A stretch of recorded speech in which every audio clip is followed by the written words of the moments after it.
and today we'll be going over the formation of compounds.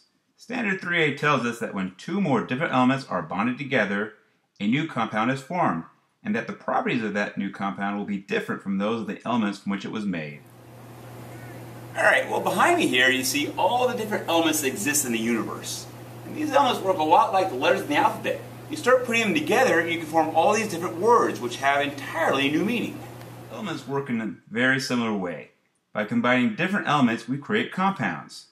For example, table salt is made by combining the elements sodium and chlorine, while combining carbon, hydrogen, and oxygen, we make sugar. And these new compounds have new properties, unlike any of the properties of the elements from which they were made. Let's look at water as an example. As you can see, there's actually two atoms of the element hydrogen. Here we find the element hydrogen within the periodic table. After examining the properties of pure hydrogen, we find that it is a gas at room temperature, it's clear, and has a very low density. This explains why it is used to lift such huge crafts as the mighty zeppelins of the past.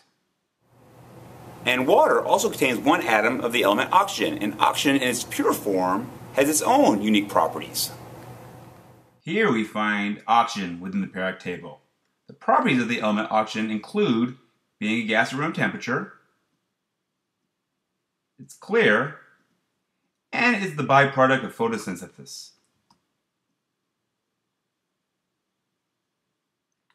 Now, if we combine the elements oxygen with two atoms of the element hydrogen, we will produce the compound H2O. The properties of this new substance have drastically changed. For example, the compound H2O, which is water, is now a liquid at room temperature. It's no longer a gas, like its elements were. Okay, so let's recap here. So if we chemically bond two or more different elements, we end up forming a compound, which properties are going to be drastically different from which the elements it was made. Yet another example of forming a compound would be to combine the element sodium, a shiny soft gray metal that's explosive in the presence of water, and chlorine, which is a greenish yellow gas that's poisonous.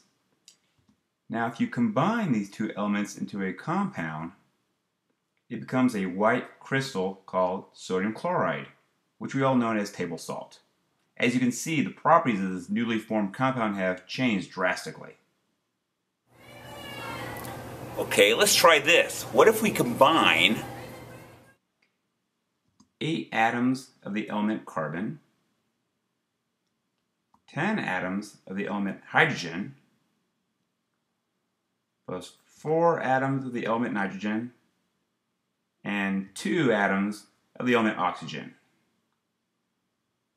Once all these elements are bonded together, they now create the compound caffeine, which we all know contains the properties of inducing hyperactivity among young humans. I love caffeine! So, when different elements combine together, they form compounds. These compounds have new properties different from the elements. This is a science book production.